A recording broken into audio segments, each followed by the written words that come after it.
8:20 on the Big 550 KTRS and STLtoday.com. Talking a little TV is our TV critic who joins us every Monday morning. Good morning, Gail Pennington. Good morning, McGraw Millhaven. I had quite the busy night last night. You know what? I decided to just sit back and enjoy the Tonys in all of their glory and figured I would catch up on everything else today. The Tonys were so good. Neil Patrick Harris is so good. I understand you played the opening number. We played the entire opening number, and it was fabulous. It was just really great. One of the best I've ever seen. Now, not only was it great, but it also ended at like 10:02. Yeah, exactly. So they got it all in, and they also, it was brilliant what they did was they had all the quote-unquote lesser awards.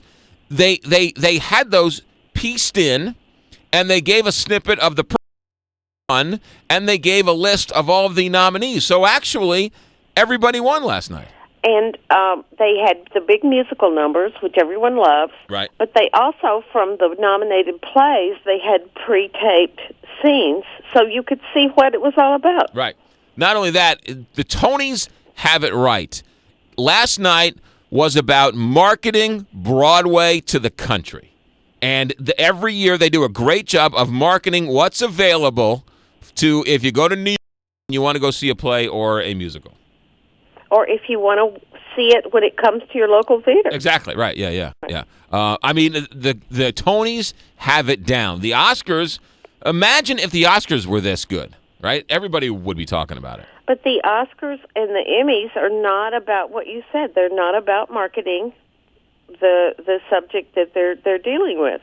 They're about honoring each other. So that's why the show isn't any good. Yeah, I agree totally. Yeah. All right, so you didn't see Mad Men? No, I turned off the Tonys when they were over, and I turned over to the ball game and saw the Cardinals rally and win, which was awesome. It was perfect timing. And then I watched the season finale of Game of Thrones. So I've got Mad Men this morning. All right. Now, Game of Thrones, so it was the season finale last night. Yes. Have you noticed, have you done a story about how much nudity is in Game of Thrones? Well, it was a thing last season that whenever two characters were having a really boring talk, someone naked, one of them would be naked or someone naked would walk through the picture. Right? So they called it sex position.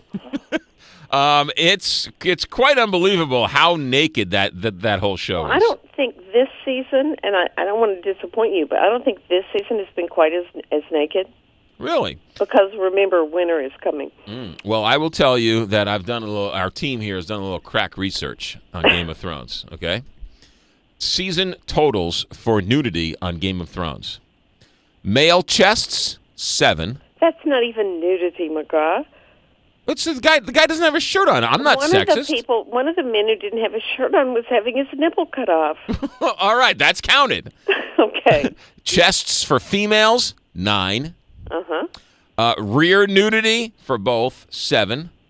Frontal nudity, 8.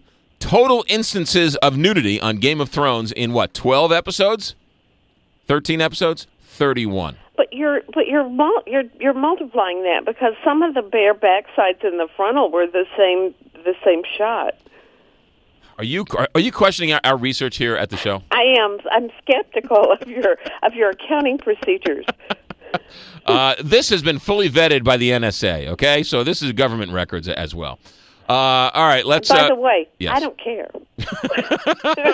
All right, fair enough. Get on. The Daily Show. Jon Stewart, Say It Ain't So, is going away?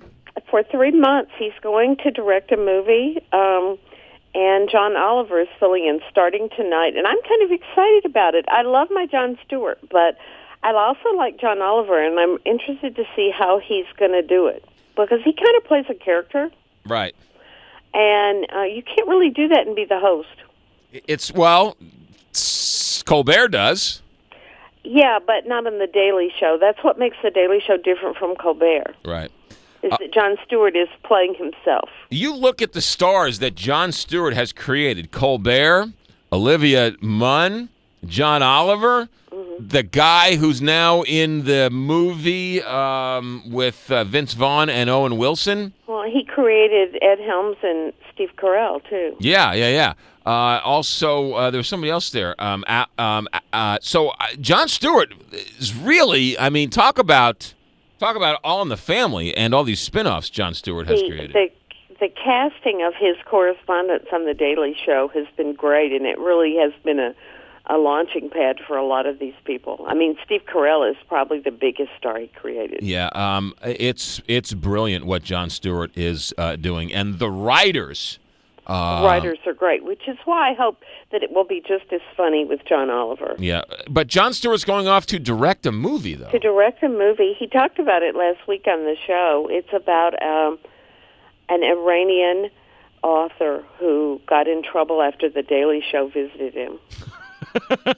He wrote a book, and the book is called Then They Came for Me. Oh. Yeah, it's a serious book, a serious funny book. So, and so Jon Stewart is going to direct a movie in which his show is the central theme? No, it is an element, I think. Yeah. Huh.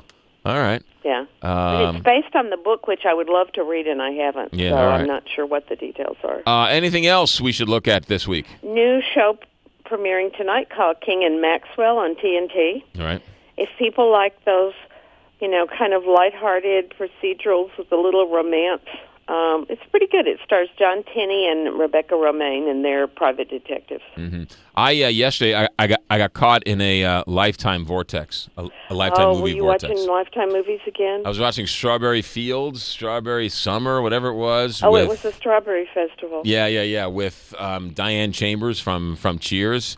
Wow. And Cindy Williams from Laverne and Shirley, who has let herself go.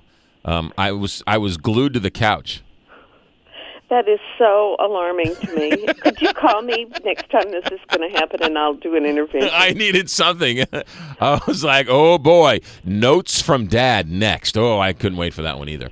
So there you go. All right. You could watch something like Turner Classic Movies. Well, I couldn't. The remote was just out of my reach, so Don't you get the Hallmark Channel? You love your Hallmark movies. I love my Hallmark movies. They're the best. All right. You get those commercials you like so much. But you don't get the commercials on the channel. Well, how odd. Yeah, that is odd. We should call up Hallmark and find out why. Gail Pennington, when can we read you? When can we see you? I'll be in the Friday Go section, and in Sunday A&E, I'll have a live chat on Thursday. Gail Pennington, be good. Talk to you soon.